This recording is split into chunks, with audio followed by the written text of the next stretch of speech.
शरीर पर राग और जटाओं का जंजाल है, त्रिनेत्रधारी का इस संसार पर माया जाल है। जय भोलेनाथ की। सभी भक्तों को सादर प्रणाम। भक्तों, आप नियमित प्रातः 5:30 बजे हमारे चैनल पर शिव महापुराण की कथाएं श्रवण करते हैं। साथ ही प्रातः 5 बजे श्रावण मास महात्म्य की कथाएं भी श्रवण करते हैं। यदि अभी तक आपने चैनल को सब्सक्राइब नहीं किया है तो अवश्य ही कर लें।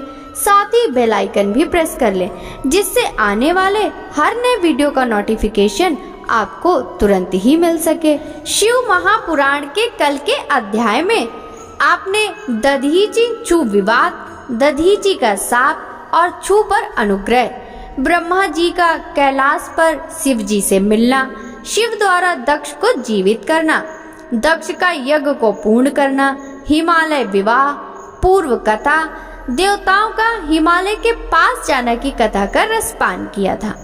भक्तों, आज के इस अध्याय में देवी जगदम्बा के दिव्य स्वरूप का दर्शन, मैना हिमालय का तप व वरदान प्राप्ति, पार्वती जन्म, पार्वती का नामकरण, मैना और हिमालय की बातचीत, पार्वती का स्वप्न, भौम जन्म, भगवान शिव की गंगा अवतरण तीर्थ में तपस्या की कथा का रसपान करेंगे। तो चलिए भक्तों, वीडियो शुरू करते हैं। ब्रह्मा जी बोले, हे नारद, देवताओं के द्वारा की गई स्तुति से प्रसन्न होकर दुखों का नाश करने वाली जगदम्बा देवी दुर्गा उनके सामने प्रकट हो गई। वे अपने दिव्य रत्न जड़ित रथ पर बैठी हुई थी। उनका मुख करोड़ों सूर्य के तेज के समान चमक रहा था। उनका गौर वर्ण दूध के समान उज्जवल था। उनका रूप अतुल्य था। रूप में उनकी तुलना किसी से की नहीं जा सकती थी। वे सभी गुणों से युक्त थी। दुष्टों का संहार करने के कारण ही वे चंडी कहलाती हैं। वे अपने भक्तों के सभी दुखों और पीड़ाओं का निवारण करती हैं। देवी जगदम्बा पूरे संसार की माता हैं। वे ही प्रलय काल में समस्त दुष्टों को उनके बंधु बांधवों सहित घोर निद्रा में सुला देती हैं। वहीं देवी उमा इस संसार का उद्धार करती हैं। उनके मुखमंडल का तेज अद्भुत है। इसी तेज के कारण उनकी ओर देख पाना भी संभव नहीं है। तब उनके अमृत दर्शनों की इच्छा लेकर श्री हरि सहित सभी ने स्तुति की। तब उनके अमृतमय स्वरूप को देखा। उनके अद्भुत स्वरूप के दर्शनों से सभी देवता आनंदित होकर बोले, हे महादेवी, हे जगदम्बा, हम आपके दास हैं। आपकी शरण में हम बहुत आशा से आए हैं। कृपया करके हमारे आने के उद्देश्य को समझकर हमारे मनोरथ को पूर्ण कीजिए। हे देवी, पहले आप प्रजापति दक्ष की कन्या के रूप में प्रकट होकर रुद्रदेव की पत्नी बनी और ब्रह्मा जी व अन्य देवताओं के दुखों को दूर किया। अपने पिता के यज्ञ में अपने पति का अपमान देखकर स्वेच्छा से अपने शरीर का त्याग कर दिया। इससे रुद्रदेव बड़े दुखी हैं। वे अत्यंत शोकाकुल हो गए हैं। साथ ही आपके यहाँ चले आने से देवताओं की जो इच्छा थी वह भी अधूरी रह गई है।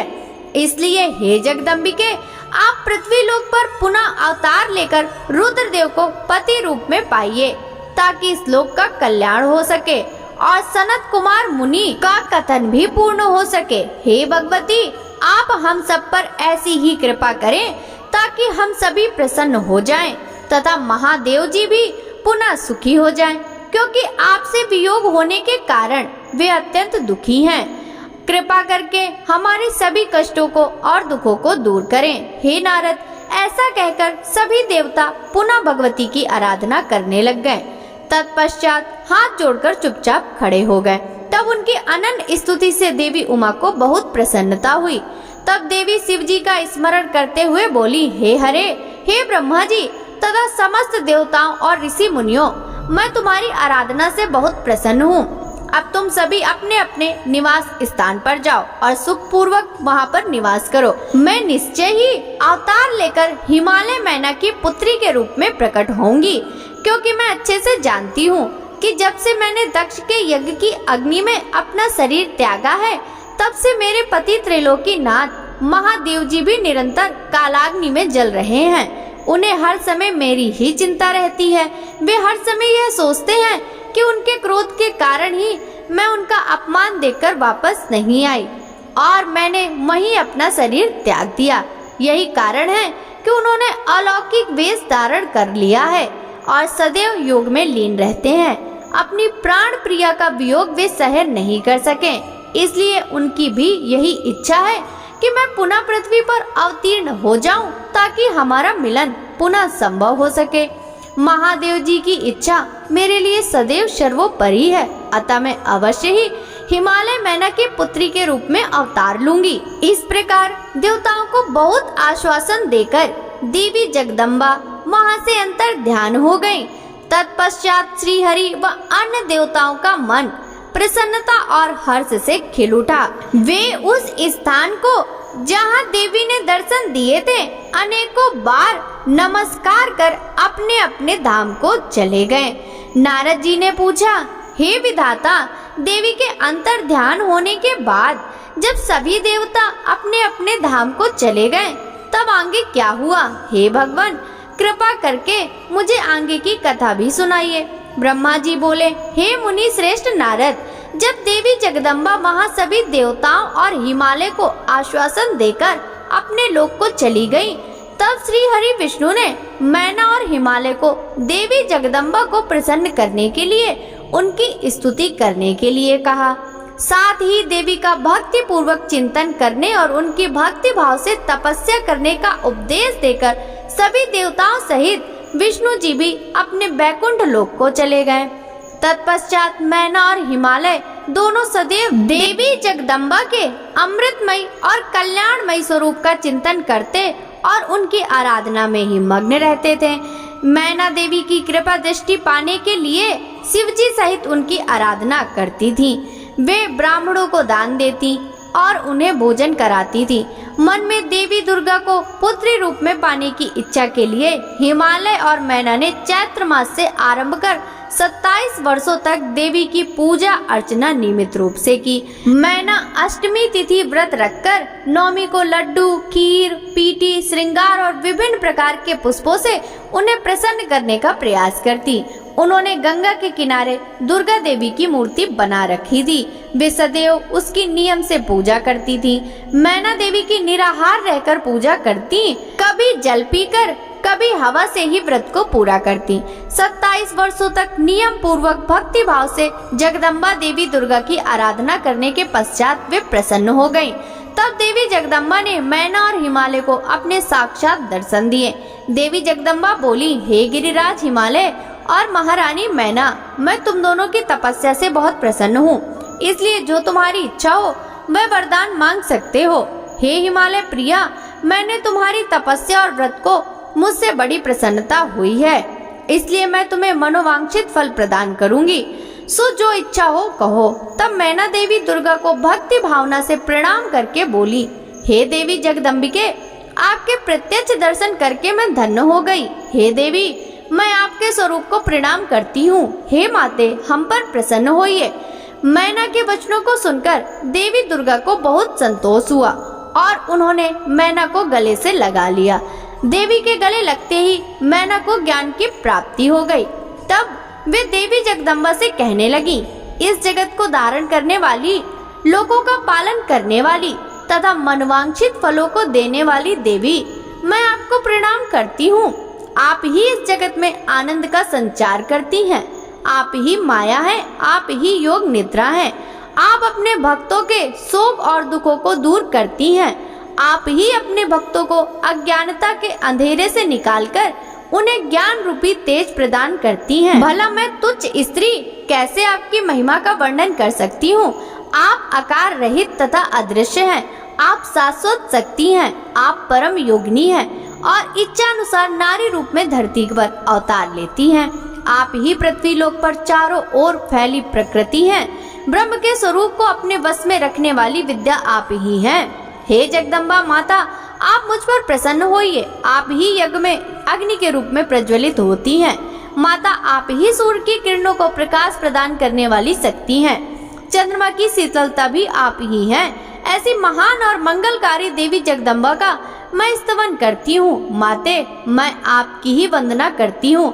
संपूर्ण जगत का पालन करने वाली और जगत का कल्याण करने वाली शक्ति भी आप ही हैं। आप ही श्री हरि की माया हैं। हे दुर्गा माँ, आप ही इच्छानुसार रूप धारण करके इस संसार की रचना, पालन और संहार करती हैं। हे देवी, मैं आपको नमस्कार करती हूँ। कृपया करके हम पर प्रसन्न होइए। ब्रह्मा जी बोले, हे नारद, मैना द्वारा भक्ति भाव से की गई स्तुति को सुनकर देवी बोली कि मैना, तुम अपना मनोवांछित वर मांग लो। तुम्हारे द्वारा मांगी गई वस्तु मैं अवश्य प्रदान करूंगी। मेरे लिए कोई भी वस्तु अदेय नहीं है। देवी जगदम्बा के इन वचनों को सुनकर मैना बहुत खुश हुई और बोली, हे शिवे, आपकी जय हो। हे जगदम्बिके, आप ही ज्ञान प्रदान करती हैं।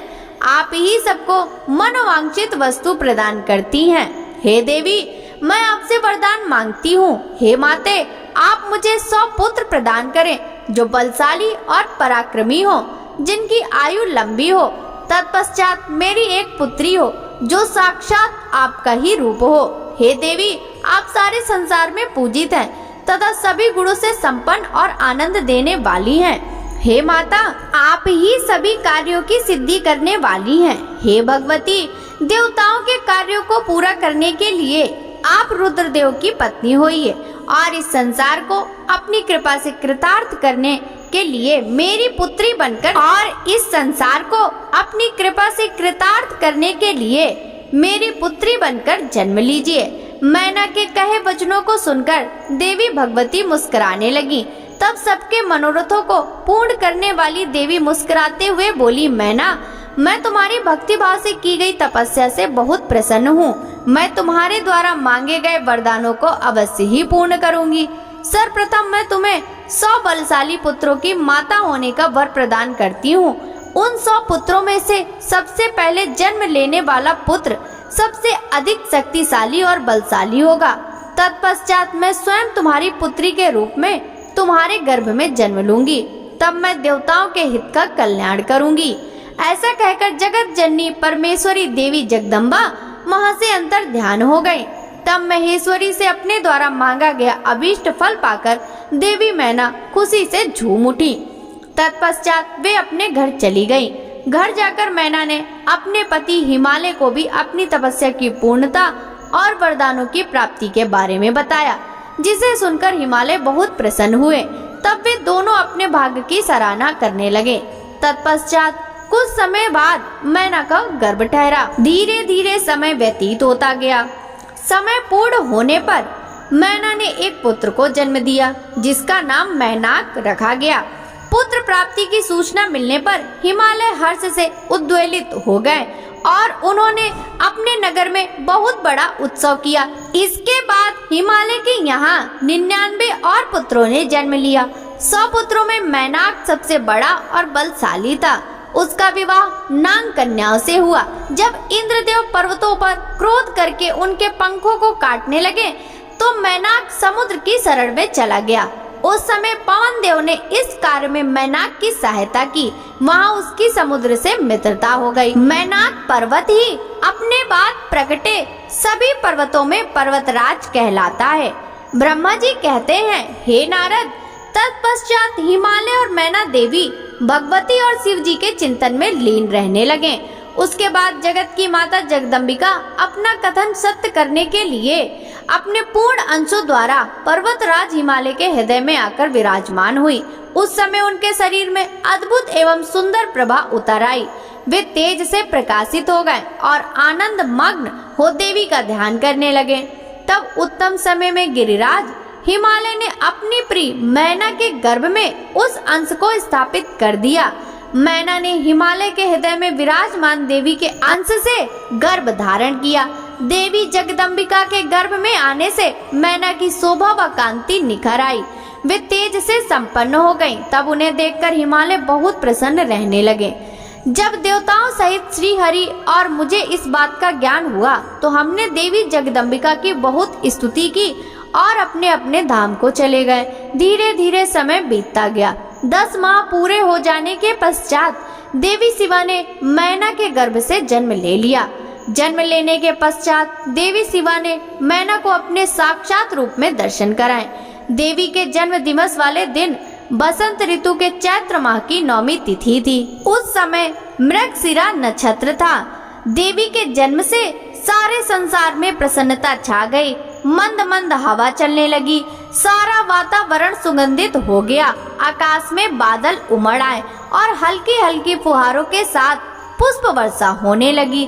तब माँ जगदम्बा के दर्शन हेतु विष्णु जी और मेरे सहित सभी देवी देवता गिरिराज हिमालय के घर पहुँचे। देवी के दर्शन कर सबने दिव्य रूपा महामाया मंगलमयी जगदम्बिका माता की स्तुति की। तत्पश्चात सभी देवता अपने अपने धाम को चले गए। स्वयं माता जगदम्बा को पुत्री रूप में पाकर हिमालय और मैना धन्य हो गए। वे अत्यंत आनंद का अनुभव करने लगे। देवी के दिव्य रूप के दर्शन पाकर मैना को उत्तम ज्ञान की प्राप्ति हो गई, जो अपने दिव्य स्वरूप के दर्शन मुझे दिए। हे माता, आप तो परम शक्ति हैं। आप तीनों लोकों की जननी हैं और देवताओं द्वारा आराध्य हैं। हे देवी, आप मेरी पुत्री रूप में आकर शिशु रूप धारण कर लीजिए। मैना की बात सुनकर देवी मुस्कुराते हुए बोली, मैना, तुमने मेरी बड़ी सेवा की है। तुम्हारी भक्ति भावना से प्रसन्न होकर ही मैंने तुम्हें वर मांगने के लिए कहा था और तुमने मुझे अपनी पुत्री बनाने का वर मांग लिया था। तब मैंने तथास्तु कहकर तुम्हें अभीष्ट फल प्रदान किया। तत्पश्चात मैं अपने धाम चली गई थी। उस वरदान के अनुसार आज मैंने तुम्हारे गर्भ से जन्म लिया है। तुम्हारी इच्छा का सम्मान करते हुए मैंने तुम्हें अपने दिव्य रूप के दर्शन दिए। अब आप दोनों दंपत्ति मुझे अपनी पुत्री मानकर मेरा लालन पालन करो और मुझसे स्नेह करो। मैं पृथ्वी पर अद्भुत लीलाएं करूंगी तथा देवताओं के कार्यों को पूरा करूंगी। बड़ी होकर मैं भगवान शिव को पति रूप में प्राप्त कर उनकी पत्नी बनकर इस जगत का उद्धार करूंगी। ऐसा कहकर जगत माता देवी जगदम्बा चुप हो गई। तब देखते ही देखते देवी भगवती नन्हे शिशु के रूप में परिवर्तित हो गई। ब्रह्मा जी बोले, हे मुनि श्रेष्ठ नारद, मैना के सामने जब देवी जगदम्बिका ने शिशु रूप धारण किया तो वे समान बच्चे की भांति रोने लगी। उनका रोना सुनकर सभी स्त्रियां और पुरुष जो उस समय वहां उपस्थित थे प्रसन्न हो गए। उस श्याम कांति वाली नील कमल के समान शोभित उस परम तेजस्वी सुंदर कन्या को देखकर गिरिराज हिमालय पर बहुत प्रसन्न हुए। तब शुभ मुहूर्त में हिमालय ने अपनी पुत्री का नाम रखने के बारे में सोचा। उस समय मैना और हिमालय बहुत प्रसन्न थे। तब देवी के गुणों और सुशीलता को देखकर उनका नाम पार्वती रखा गया। चंद्रमा की कला की तरह हिमालय पुत्री धीरे धीरे बड़ी होने लगी। उनके अंग प्रत्यंग चंद्रमा की कला एवं बिंब के समान अत्यंत शोभायमान होने लगे। गिरिजा अपनी सहेलियों के साथ खेलती थी। पार्वती अपनी सहेलियों के साथ कभी गंगा की रेत से घर बनाती तो कभी कंदुक क्रीड़ा करती। खेलती खेलती वे बड़ी होने लगी। जब वे शिक्षा के योग्य हो गईं, तो आचार्यों ने उन्हें विभिन्न धर्म शास्त्रों का उपदेश देना प्रारंभ किया। उससे उन्हें अपने पूर्व जन्म की सभी बातें स्मरण हो आई।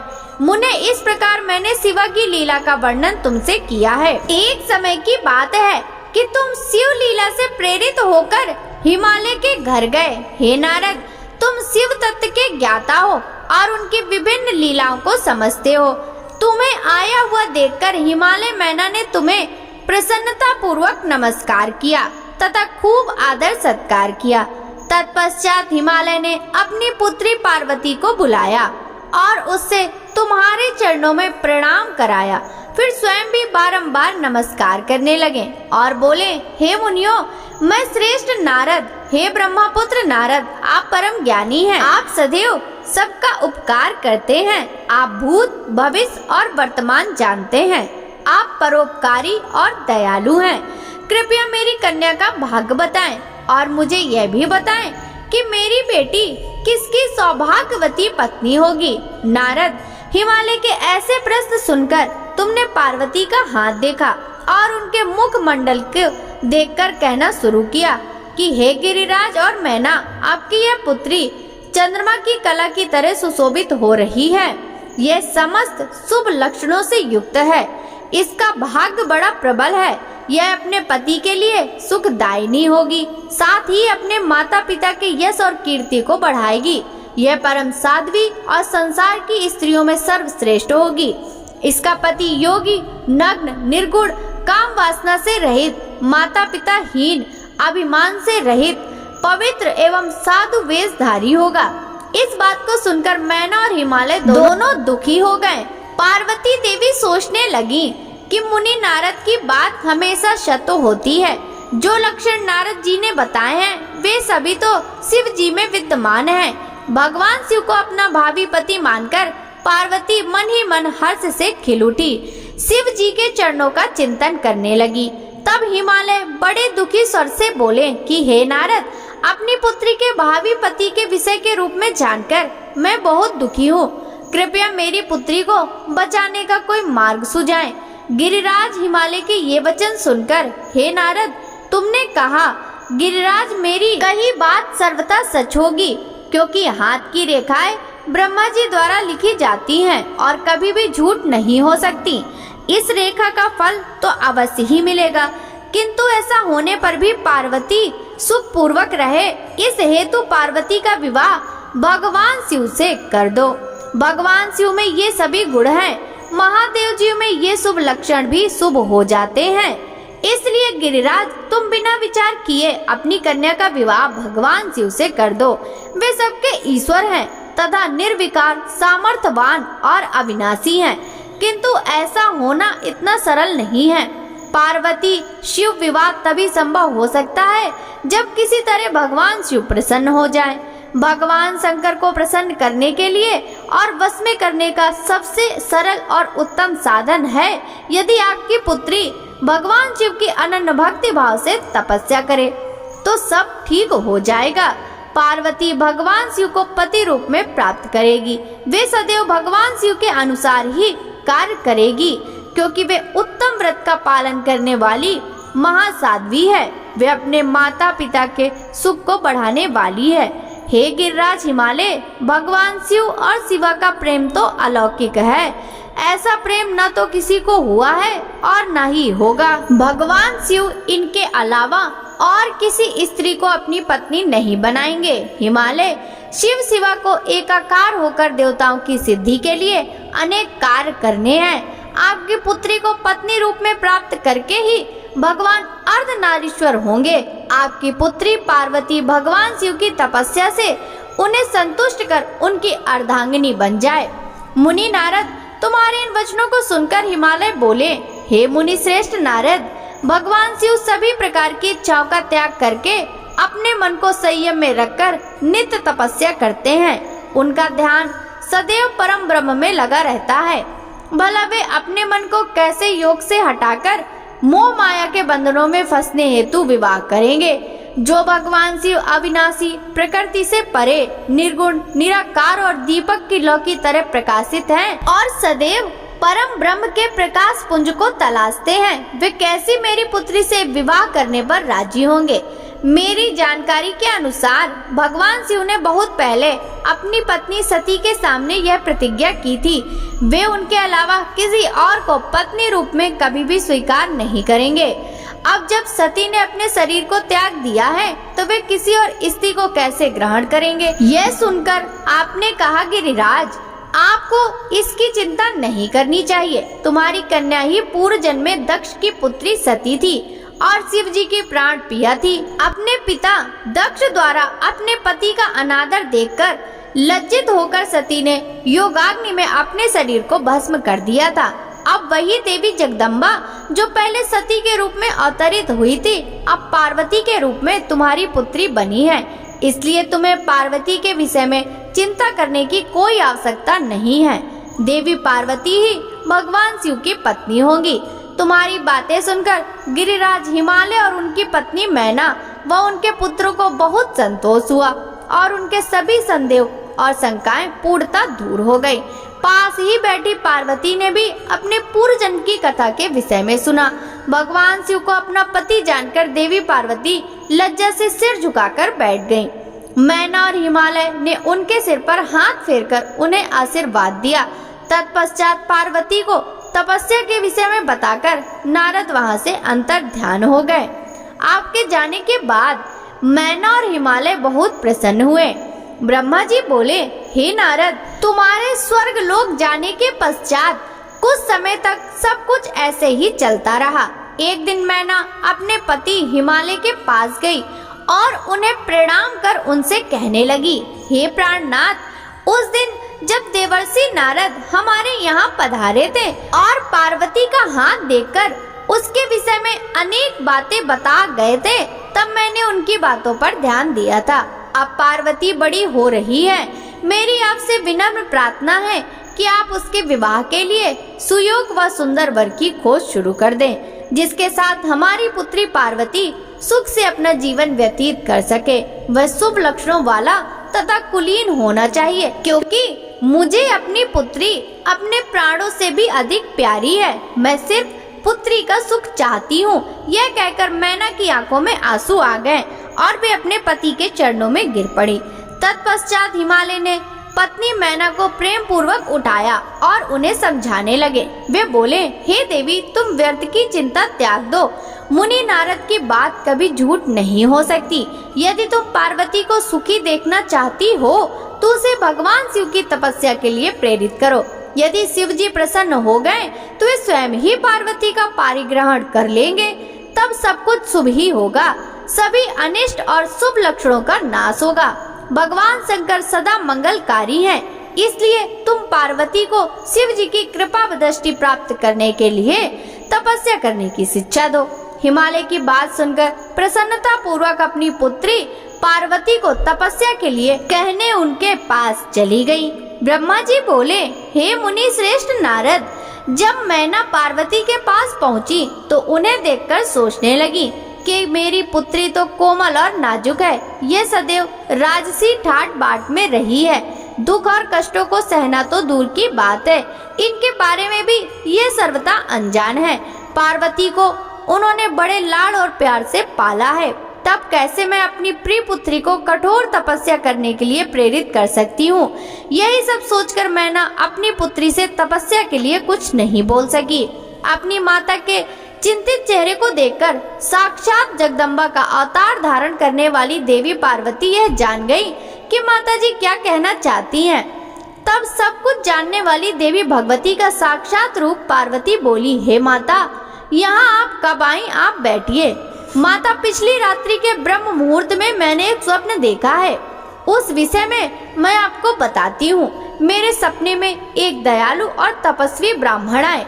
जब मैंने उन्हें हाथ जोड़कर नमस्कार किया तो वे मुस्कुराते हुए बोले कि तुम अवश्य ही भगवान शंकर की प्राण वल्लभा बनोगी, इसलिए उन्हें प्रसन्न करने के लिए उनके प्रेम पूर्वक तपस्या करो। यह सुनकर मैना ने अपनी पुत्री के सिर पर प्रेम से हाथ फेरा और अपने पति हिमालय को वहां बुलाया। हिमालय के आने पर मैना ने पार्वती के सपने के बारे में उनको बताया। तब उनके मुख से पुत्री के सपने के विषय में जानकर हिमालय बहुत प्रसन्न हुए। तब वे अपनी पत्नी से बोले, प्रिय मैना, मैंने भी पिछली रात को एक सपना देखा था। मैंने अपने सपने में एक बड़े उत्तम तपस्वी को देखा। वे नारद मुनि द्वारा बताए गए सभी लक्षणों से युक्त थे। वे तपस्वी मेरे नगर में तपस्या करने के लिए आए थे। उन्हें देखकर मुझे बहुत खुशी हुई। मैंने अपनी पुत्री पार्वती को साथ लेकर उनके दर्शनों के लिए उनके पास पहुंचा। तब मुझे ज्ञात हुआ कि वे नारद जी के बताए हुए वर भगवान शिव ही हैं। तब मैंने पार्वती को उनकी सेवा करने का उपदेश दिया, परंतु उन्होंने मेरी बात नहीं मानी। तभी वहां सांख्य और वेदांत पर विवाद छिड़ गया। तत्पश्चात उनकी आज्ञा पाकर पार्वती वहीं रहकर भक्ति पूर्वक उनकी सेवा करने लगी। हे प्रिय, यही मेरा सपना था, जिसे देखकर मुझे अत्यंत प्रसन्नता हुई। मैं सोचता हूँ कि हमें कुछ समय तक इस सपने के सच होने की प्रतीक्षा करनी चाहिए। ऐसा कहकर हिमालय और मैना उस उत्तम सपने के सच होने की प्रतीक्षा करने लगे।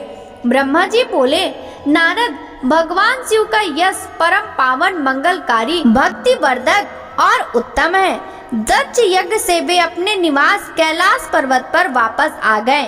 वहां आकर भगवान शिव अपनी पत्नी सती के वियोग से बहुत दुखी थे। उनका मन देवी सती का स्मरण कर रहा था। वे उन्हें बहुत याद करके व्याकुल हो रहे थे। तब उन्होंने सभी गणों को वहां पर बुलाया और उनसे देवी सती के गुणों और उनकी सुशीलता का वर्णन करने लगे। फिर गृहस्थ धर्म को त्याग कर वे कुछ समय तक सभी लोकों में सती को खोजते हुए घूमते रहे। इसके बाद वापस कैलाश पर्वत पर आ गए, क्योंकि उन्हें कहीं भी सती का दर्शन नहीं हो सका था। तब अपने मन को एकाग्र करके वे समाधि पर बैठ गए। भगवान शिव इसी प्रकार बहुत लंबे समय तक समाधि लगाकर बैठे रहे। असंख्य वर्ष बीत गए। समाधि के परिश्रम के कारण उनके मस्तक से पसीने की बूंदें पृथ्वी पर गिरी और वह बूंद एक शिशु रूप में परिवर्तित हो गई।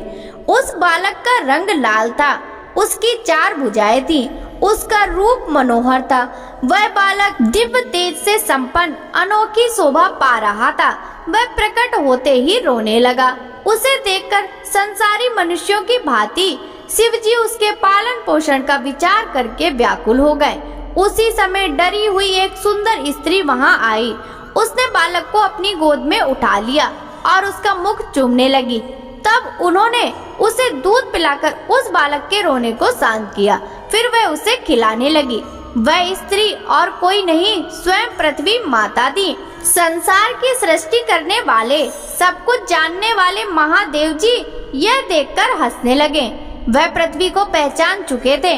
वे पृथ्वी से बोले, हे धरणी, तुम इस पुत्र का प्रेम पूर्वक पालन करो। यह शिशु मेरे पसीने की बूंद से प्रकट हुआ है। हे वसुधा, यद्यपि यह बालक मेरे पसीने से उत्पन्न हुआ है, परंतु इस जगत में यह तुम्हारे ही पुत्र के रूप में जाना जाएगा।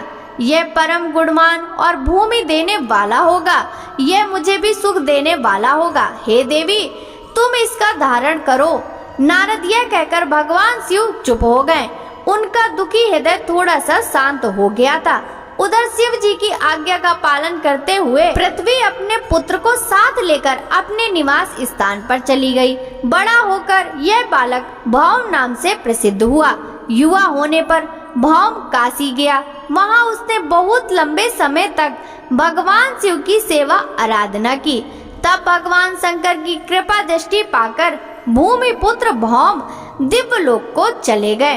ब्रह्मा जी बोले, नारद, गिरिराज हिमालय की पुत्री पार्वती, जो साक्षात जगदम्बा का अवतार थी, जब 8 वर्ष की हो गई, तब भगवान शिव को उनके जन्म का समाचार मिला। तब उस अद्भुत बालिका को हृदय में रखकर वे बहुत प्रसन्न हुए। तब उन्होंने अपने मन को एकाग्र कर तपस्या करने के विषय में सोचा।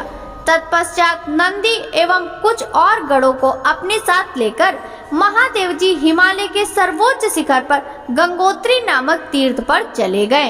इसी स्थान पर पतित पावनी गंगा ब्रह्मलोक से गिर रही है। भगवान शिव ने उसी स्थान को तपस्या करने के लिए चुना। शिव जी अपने मन को एकाग्र चित्त कर आत्मभूत ज्ञानमय नित्य ज्योतिर्मय चिदानंद स्वरूप परम ब्रह्म परमात्मा का चिंतन करने लगे। अपने स्वामी को ध्यान में मग्न पाकर नंदी एवं अन्य शिवगण भी समाधि लगाकर बैठ गए। कुछ गण शिव जी की सेवा करते तथा कुछ स्थान की सुरक्षा कार्य हेतु लग गए। जब गिरिराज हिमालय को शिव जी के आगमन का यह शुभ समाचार प्राप्त हुआ, तब वे प्रेम पूर्वक मन में आदर का भाव लिए अपने सेवकों सहित उस स्थान पर आए जहां वे तपस्या कर रहे थे। हिमालय ने दोनों हाथ जोड़कर रुद्रदेव को प्रणाम किया।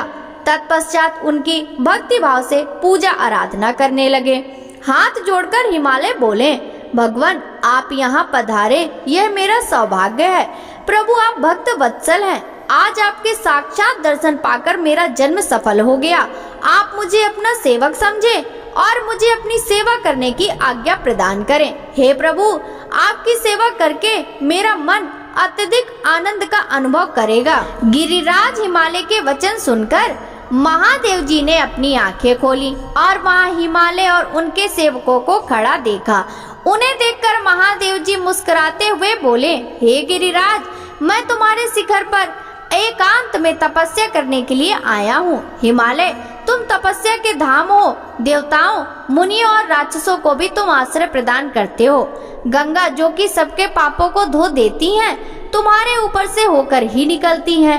इसलिए तुम सदा के लिए पवित्र हो गए हो।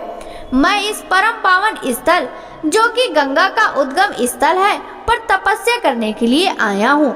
मैं यह चाहता हूँ कि मेरी तपस्या बिना किसी विघ्न बाधा के पूरी हो जाए, इसलिए तुम ऐसी व्यवस्था करो कि कोई भी मेरे निकट ना आ सके।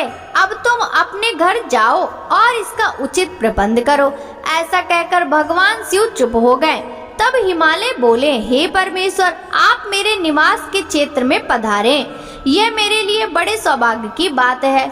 मैं आपका स्वागत करता हूँ। भगवान, अनेकों मनुष्य आपकी अनन्य भाव से तपस्या और प्रार्थना करने पर भी आपके दर्शनों के लिए तरसते हैं। ऐसे महादेव ने मुझ दीन को अपने अमृत दर्शनों से कृतार्थ किया है। भगवान, आप यहाँ तपस्या के लिए पधारे हैं। मैं आपसे बहुत प्रसन्न हूँ। आज मैं स्वयं को देवराज इंद्र से भी अधिक भाग्यशाली मानता हूँ। आप यहाँ बिना किसी विघ्न बाधा के एकाग्र चित्त होकर तपस्या कर सकते हैं। यहाँ आपको किसी भी तरह की कोई परेशानी नहीं होगी, ऐसा मैं आपको विश्वास दिलाता हूँ। ऐसा कहकर गिरिराज हिमालय अपने घर लौट गए। घर पहुंचकर उन्होंने अपनी पत्नी मैना को शिव जी से कही हुई सारी बातों का वृतांत कह सुनाया। तब उन्होंने अपने सेवकों को बुलाया और समझाते हुए कहने लगे कि आज से कोई भी गंगा अवतरण अर्थात गंगोत्री नामक स्थान पर नहीं जाएगा। वहां जाने वालों को मैं दंड दूंगा। इस प्रकार हिमालय ने अपने गढ़ों को शिव जी की तपस्या के स्थान पर न जाने का आदेश दिया। ब्रह्मा जी बोले, हे मुनि नारद, तत्पश्चात हिमालय अपनी पुत्री पार्वती को साथ लेकर शिव जी के पास गए। वहां जाकर उन्होंने योग साधना में डूबे त्रिलोकीनाथ भगवान शिव को दोनों हाथ जोड़कर नमस्कार किया तथा प्रार्थना करने लगे। भक्तों, आगे की कथा का वृतांत हम कल के अध्याय में श्रवण करेंगे। शिव महापुराण की यह कथा यदि आपको अच्छी लगी हो तो इस वीडियो को लाइक कर ज्यादा से ज्यादा भक्तों के साथ शेयर कीजिए, जिससे भगवान शिव माता पार्वती की कृपा दृष्टि पा सके। साथ ही कमेंट बॉक्स में हर हर महादेव जरूर लिखिएगा। आपसे मिलते हैं अगले अध्याय की कथा के साथ। सभी भक्तों को हरे कृष्णा, राधे राधे, हर हर महादेव।